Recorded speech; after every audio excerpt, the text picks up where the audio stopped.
Hey, what's up, guys, and welcome back to another Real Madrid review. Levante 1, Real Madrid 4. Real Madrid proved me wrong. Obviously, in my preview, I said that I didn't expect Real Madrid to go out there away to Levante and win by a big margin, and well, they've proven me wrong in the positive way and not the negative way in terms of going out and lose, which is a great thing. But obviously quite a fair amount of talking points to dissect here today. But obviously the face story is that Real Madrid are 6 from 6, and again, people are going to say Real Madrid haven't played anyone good. Not true. Real Madrid are playing easy teams, which, to be fair, if you consider the other teams we probably could be playing, yes, we haven't played El Clasico. We're playing the Madrid derby this upcoming weekend, and who are the other top teams in La Liga these days? Girona have fell off. Uh, Sevilla fell off. I mean, Villarreal have been in a top four for the last couple of years, so they are pretty much the next team. And Espanyol, who are fourth, we've beaten. Athletic Club, we haven't played, to be fair. So that's three teams. Four if you consider Atletico Madrid, and then every team below Athletic Club, apart from Atletico Madrid, and we have played Real Sociedad as well. We have either played or they really will be in that group of teams that you would say are easy opponents. So look, the truth of the matter is it doesn't matter if we're playing Barcelona, or we're playing Girona, or we're playing Elche, or we're playing Real Betis. It's about winning. You can play against Barcelona and win, and then the next game you lose to Elche. And similarly, you can beat Elche and lose to Barcelona. What Real Madrid have to do, which we didn't see very much of last season, and in fact, when I look back at the seasons in the past couple of seasons, especially in La Liga, Real Madrid seem to always have teams that aren't the top four, aren't even the top 10, that give problems to us. They come over to the Bernabeu or they host Real Madrid, and despite being a team that you would think are in a relegation bite, they are a mid-table team, they come, they play, and they shock. So, look, do I expect Real Madrid to win every single game this season? No. I think eventually we will see that slip. But the fact that I believe I've read this somewhere, Xabi Alonso has not had the best start in La Liga of any Real Madrid manager. I don't know if that's true, but 6 wins out of 6 is a good start. When you consider the Champions League, 7 wins this season. Madrid derby upcoming this weekend, and then we'll be playing the Champions League next week against Kairat Almaty. It is next week, right, I believe. Is it? I'm pretty sure it is. Yeah. When you consider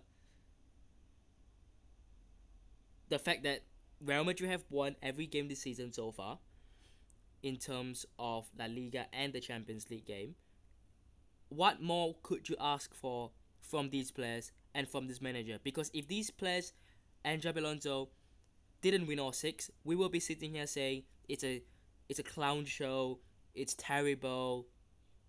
How could you lose to this team? How could you draw to this team? So if you flip it around, and when the team is actually winning, give them the flowers, give them the praise. Because, look, the momentum is good. But what will make the momentum stop is one bad game. One bad game. And these players are humans too. Let's acknowledge that. Whatever they read, whatever they see, whatever they hear about them affects them one way or another. That is just the truth. So as Real Madrid fans, I think it's important we back these players and we give them the praise, we give them the flowers, and we say, look, you're doing well, but let's not get carried away. You're doing very well, you're playing well, you're getting the results, but let's not get carried away. Instead of just saying, oh, we are shit because we haven't played anyone. Like, that negativity is not needed near this club, especially not when we are actually playing well.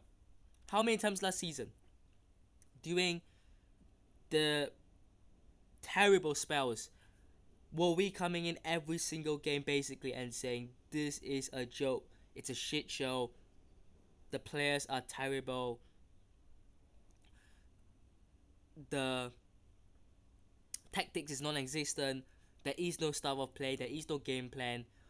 How many times were we saying that and feeling in that zone and so down?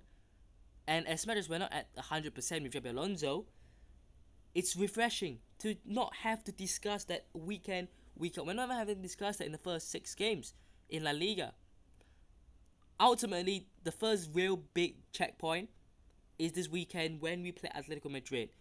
Away from home, they aren't the side they were, and they aren't the side that we should fear.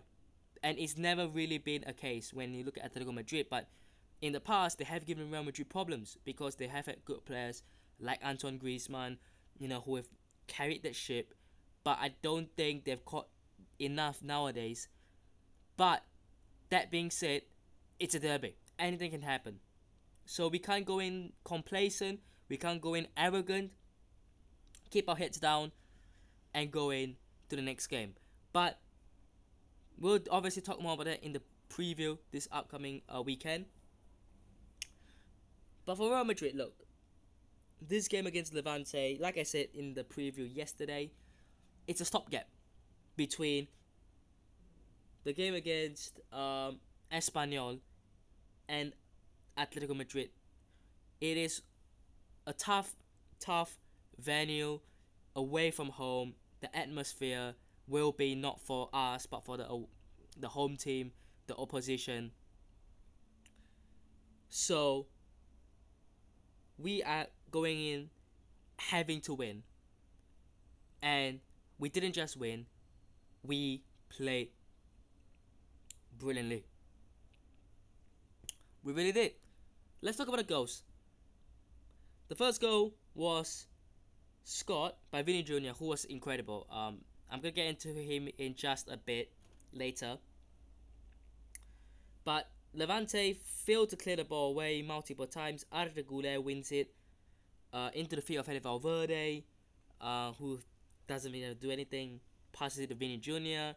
Tight angle, but Vini Jr. just to be able to produce that magic out of nothing, outside of the boot, Trivela it into the back of the net to make it 1-0. Second goal, Real Madrid on the counter attack. Vini Jr. carries the ball really well, finds Mastantuono, who has acres of space, and then running at goal, is he gonna cut into his left foot, his strong foot? He does, and then he cuts back onto his right foot and scores his first Real Madrid goal on his weaker right foot.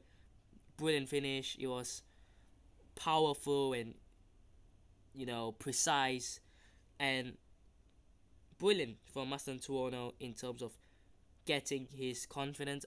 It's not like he was lacking anyways, but to just give him that sort of push, because like I said, you do keep pushing them, right? And obviously scoring a banger and opening his account. So I thought, the first half was good. Start of second half, it started off slow and it was poor. A cross comes in. Dean Huijsen sort of makes the block, but the cross still deflects in, and Young was there to head it home. Look, it was really just poor that we allowed Levante to run in to the danger area, which is the penalty box, and Dean Huijsen did everything he could. I suppose you could say Courtois' positioning wasn't great, but ultimately, he probably wasn't really expecting that cross to still come in. So, yeah, I mean, it's one of those really that, again, it's a bit of a team mistake rather than an individual one. And then, a few minutes on, Real Madrid go down the other end. Brilliant play again from Arda Güler as well, linking up with Mastantuono before Mbappe gets the ball. runs into the penalty box, cuts back onto his left foot, and he gets fouled. Similar to the Osasuna one, which was given as well. So no complaints, I don't think, from Levante. Look, first of all, we talked about it against Osasuna. I think it's a penalty because as long as there's contact, regardless of whether it's intentional or not, and I don't mean contact in terms of handball. I mean player to player foul, physical foul. Whether it's intentional foul or not, as long as there's contact in terms of stepping on the leg, accidentally making the tackle, similar. As long as there's contact physically, it's a penalty. We have seen this for many years now, and it's always been the case, and we have seen it again. It's not the first time, and it's not going to be the last time. And Levante players knew. They would have done their homework. They would have watched, I would assume, the Real Madrid Osasuna incident, and they would have gone, I don't agree, but we know that this is the rules. So ultimately, whether we agree or not, it's the rules that we have to abide by. They didn't. Gave away a penalty, which I believe is a penalty. Call me biased, but like I said before, if it is, I will call it out for it is. If it's not, I will also call it out if it isn't. Simple as that. Mbappe steps up, Panenka, the confidence. He gave me Benzema against Man City flashbacks. And then to seal the game, the cherry on the cake, Arda Güler as well. Beautiful through ball, and again, these two linking up again. Mbappe goes through, rounds the keeper, and taps it home for 4. And you know what's scary? I saw this comment on one of the YouTube videos. Is that Real Madrid were, and it's gonna sound kind of ridiculous, isn't it?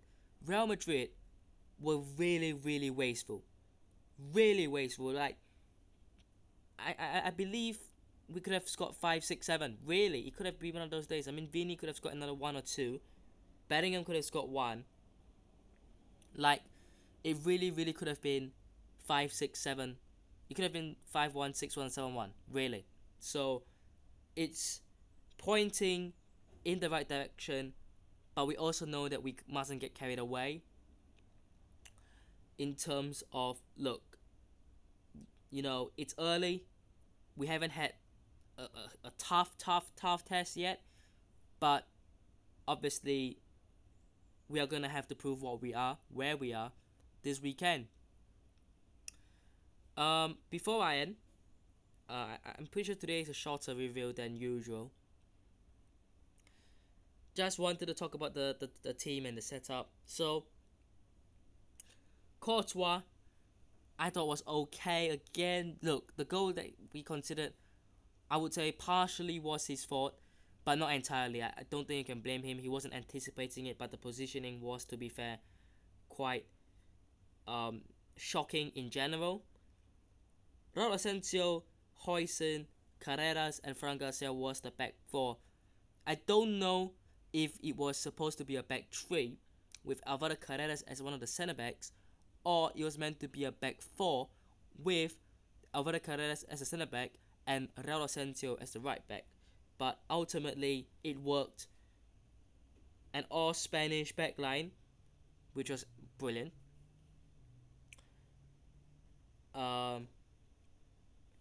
And yeah, I really, really enjoyed the overall performance from all 4. Carreras was brilliant. Huijsen did everything he could to stop that goal. And Fran Garcia finally making a start, and again showing that he is still ahead of Mendy by far in this pecking order right now.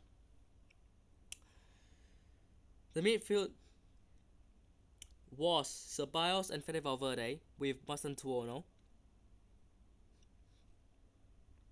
I don't really know what the similarly, I want to say Mastantuono was the player who was playing out wide, and then the front line, Vini Jr., Arda Güler, and Mbappe. My man of the match is it's not Mbappe, it's Vini Jr. Although Mbappe had a good game, right? Mbappe, 2 goals, but I thought Vini Jr. just looked different. He looked like the Vini Jr. we knew from 2, 3, 4 years ago, and it's so nice to see glimpses of that. It's not the full version, and we know that. We know it's not the limit of what Vini Jr. can do and what he can produce. But when you look at this season so far, and when we talked about in the preview and in other games, that need for Vini Jr. to step up, that need for him to bring himself back into pole position to take that left wing spot and be the man for the team, which is going to be tough because Mbappe is still far and ahead, I believe, at this moment in time of him in terms of carrying the team going forward.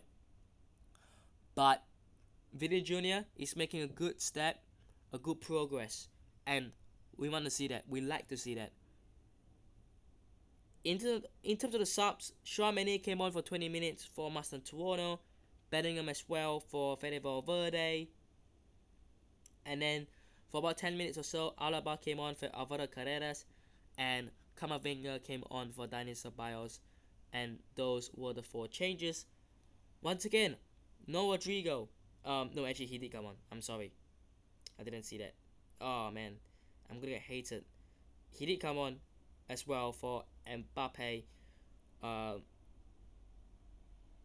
yeah, I mean, it made sense. Militao rested, Carvajal rested, Endrick didn't make any game time, but again, not really sure where he is right now in terms of his game fitness.